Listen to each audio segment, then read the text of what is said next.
this morning, and so everybody okay? Did they put the food away? You fat girl, I'll be asking. I brought a Tupperware, that's why. From the Johns Hopkins Center for Indigenous Health, I'll just read a little bit about her. It's in your program, where she put together an extensive bio. But it's really interesting. I'm reading it and reading it. Oh my gosh, she did that. She did that. She went to school there. Hey, I'm impressed. We're not worthy. But Dr. Novalene Alsame. Is that Apache? Hey, like that. Goklish is a proud member of the White Mountain Apache tribe. So she's just one of you guys. And she's been an integral part of the Johns Hopkins University Center for Indigenous Health since February 1997, from the 90s. So she has 25 years of experience as a behavioral health interventionist. She's dedicated her career to improving the mental and physical well-being of her White Mountain Apache community. So right now she's a scientist. She's an assistant scientist, and she manages a center at the White River site, and oversees a portfolio of more than 15 mental and behavioral health initiatives focused on the health and resilience of Native American populations. So it kind of fits with one of our speakers yesterday, Miss Noel. So I just like the word scientist. It just gives me all of these really brainy people, and they look at you and they're trying to figure you out. I don't know if you can figure me out, but that's another step. That might be a whole other conference. So throughout her career, she's remained deeply committed to supporting the mental health and well-being of Native American families, youth, and communities. Her leadership and passion for culturally sensitive, community-driven solutions have earned her recognition both locally and nationally. As an assistant scientist at the Johns Hopkins University Center for Indigenous Health, Novalene continues to innovate, advocate for better health outcomes, and foster resilience in Native communities, which is amazing. Let's give her a big warm welcome, Dr. Novalene Goklish.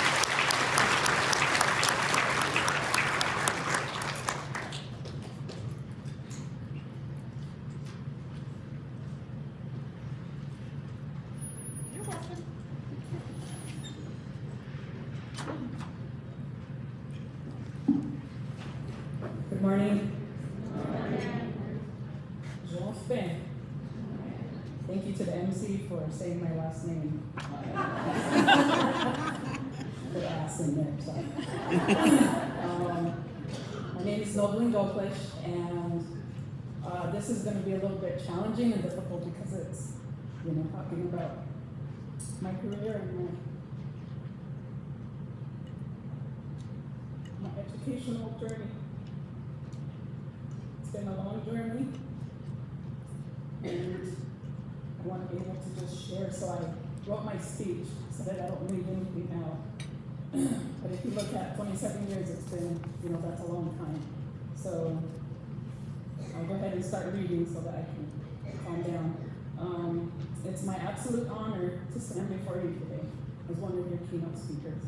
I would like to thank the planning committee for giving me this opportunity to share my story with you all. I hope you're all having a wonderful time here at the Women's Conference, and by the end of it, I hope you leave feeling really inspired, encouraged, and deeply empowered. And please remember that you are all incredibly strong, capable, and beautiful. And I want you to remember that no matter what, you have the power to achieve anything you set your mind to.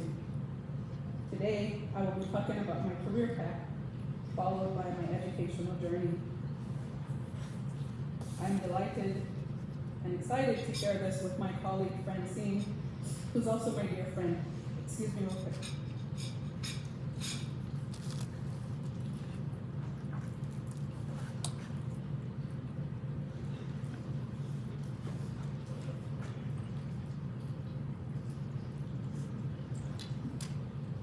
Sorry about that, it's a little bit emotional over here. So, as I was saying, I'm excited to share space with Francine. We also both pursued, so I worked with Francine for many years. We also both pursued our master's and doctorate degrees together. And today, we're going to bring our unique stories and share that with you. Before I share my career path and my educational journey, I want to acknowledge that prayer has always been central to everything that I've accomplished. And I didn't do this alone. I was supported by my family and friends who stood by me every step of the way. My journey with Johns Hopkins began in February of 1997. At that time, I was filled with excitement, nervousness, and the uncertainty of just starting something new with such a prestigious university. What began as a part-time field worker position has blossomed into a career I could have never imagined. Over the past 27 years, I've had the privilege of contributing to impactful programs and growing alongside incredible people who are dedicated to making a difference in our community and across the nation. I've also been fortunate to have opportunities to present on our programs at both the national and international level, sharing our work and learning from others around the globe.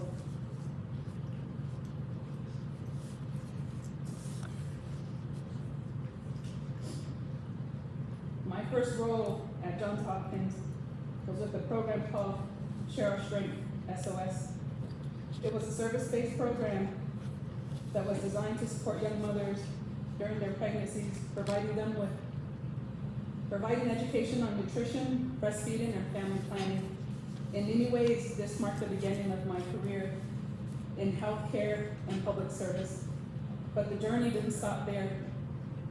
As the years went on, the SOS program evolved eventually into the Family Spirit program, a program known for its effectiveness and grounded in evidence-based research. We worked hard to demonstrate its impact, and today it is implemented in over 155 communities across the United States. In addition, it has expanded to Australia, New Zealand, and Canada, touching the lives of countless families and mothers. Being a part of that transition, helping to move the program from service to research, was one of the most rewarding experiences of my life, knowing that we would be reaching more communities and helping their young mothers feel empowered. It taught me the importance of adapting, learning, and growing as both a professional and an individual, as it showed me that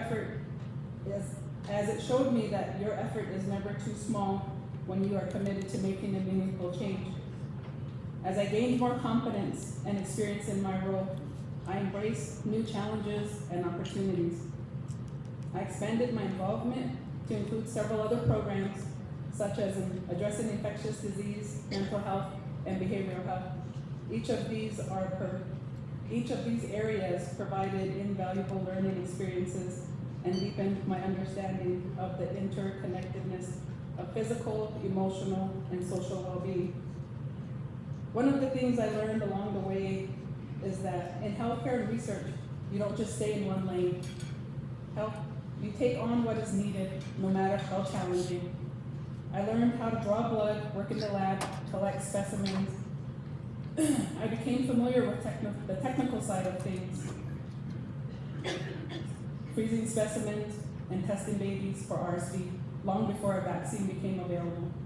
In each of these roles, I not only gained knowledge and skills, but I also developed a deeper appreciation for the tireless work it takes to make a difference in people's lives. In 2006, I transitioned into managing and coordinating our Tribe Celebrating Life Suicide Prevention Program. This shift marked a pivotal moment in my career as it allowed me to work on the front lines of one of our most pressing public health issues. Through this initiative, I had the privilege of working closely with my team to tackle a wide range of challenges, from substance abuse to suicide prevention, while also strengthening community ties and fostering hope. Over the years, I've seen the powerful impact of culturally responsive programs and how they can bridge gaps in health disparities and improve outcomes in underserved communities.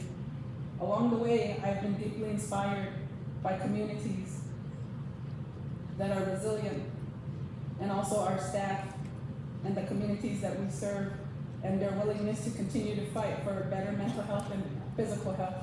Their strength, determination, and unwavering commitment to to well-being has been a constant source of motivation for me, reminding me daily of the importance of our work. Looking back on 27 years with Johns Hopkins, I'm filled with gratitude. I've had the opportunity to work on some of the most important behavioral health and infectious disease programs in the field. I've had to learn to adapt to new roles, meet new challenges, and most importantly, serve communities in need. But perhaps the most profound lesson I've learned is that no matter where you start, along with persistence, courage, and a willingness to grow, you can build a career, not only a career that fulfills you, but also touches lives in ways you never thought possible. Now I'm going to share a little bit about my educational journey, which has been as meaningful and challenging as my career. Growing up, my grandparents and my mother were my greatest supporters. Although my grandparents never had the chance to go to college themselves, they placed immense value in education. They always encouraged me to pursue a college degree.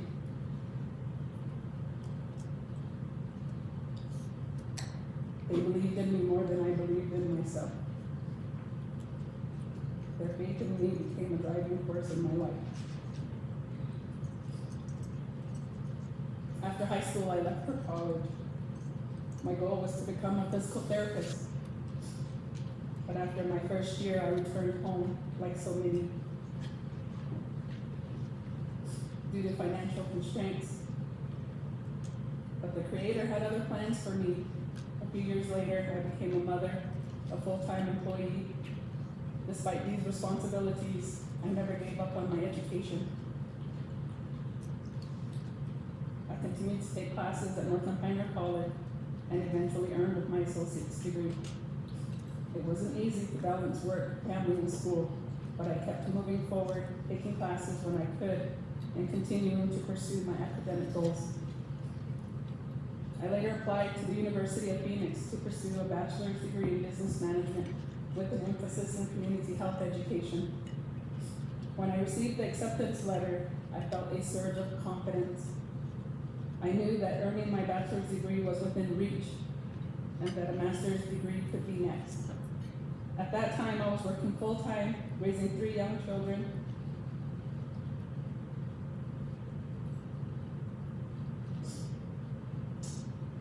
Doing my best to be a supportive mother and partner.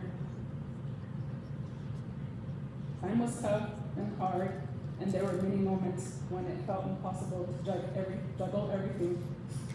But with a lot of hard work and support from my family, I was able to balance school, work, and motherhood.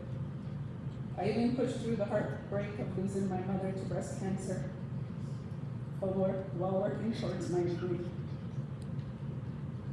My grief made things harder, but with prayer and support,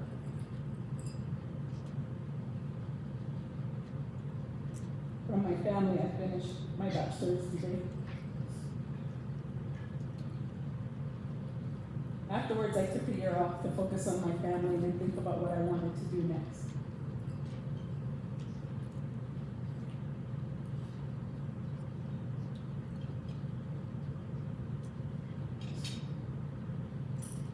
Eventually, I decided to pursue a master's degree in professional counseling. I had worked on several programs that required a deep understanding of mental health, and I wanted to do more to help our communities. I also wanted to prove to those who doubted my qualifications that I was capable of doing the work I had already been doing all along. I'm sorry, I'm really hard not to be really emotional up here.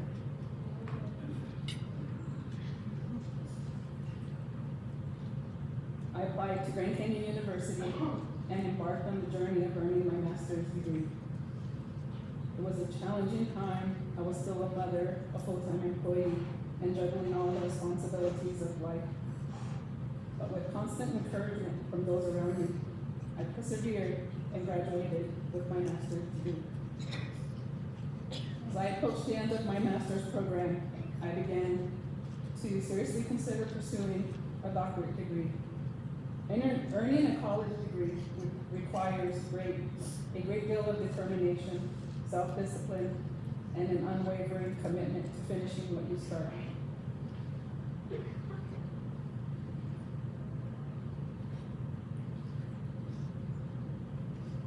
This came with late nights spent writing papers or catching up on my studies, which became a part of my life. My family and I made many sacrifices to support my academic goals. There were times when I had to choose between attending my kids' school functions or working on my homework. But at the end, my kids were as understanding as they could be. They celebrated with me whenever I earned an A on an assignment, which made my journey a little bit easier. As I considered taking on another degree, I wondered if I had the strength to do it.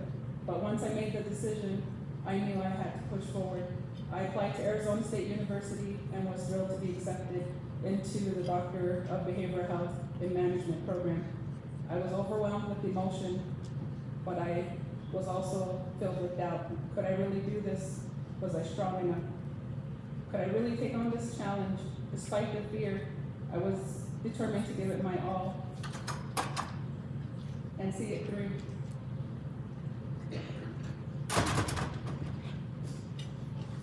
Pursuing my doctorate was no easy feat. I had to pause for a year during the COVID-19 pandemic to focus on community outreach and relief efforts. Writing my dissertation was another journey within itself, but I finished it, and I am so grateful for the lessons I learned along the way.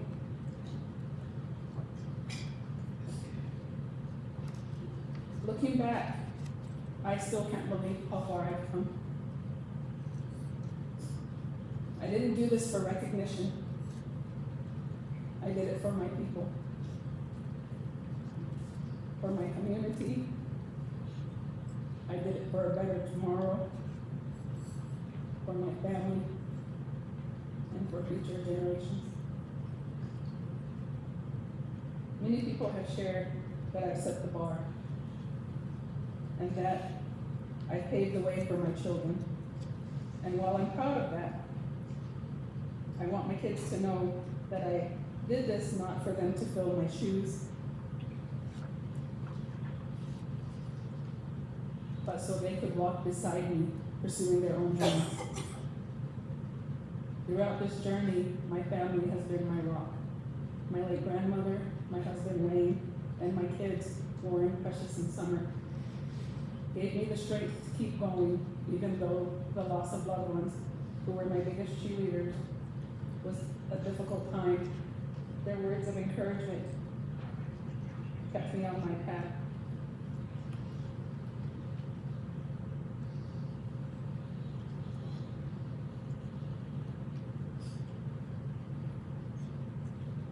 One of the hardest things for me was always believing in myself, recognizing my worth, and taking the time to love myself. But I'm here to tell you that you too are capable of achieving anything you set your heart on. You are worthy of success, of love, of all the good things that come your way. I will be your cheerleader, your support if needed, because you are worth it and so much more. To all of the women here, your path is uniquely yours.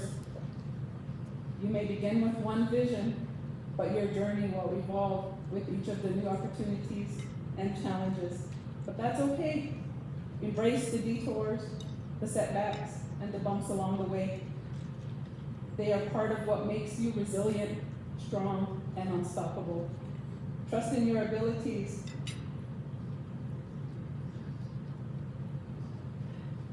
Seek the support you need, and never be afraid to try new challenges.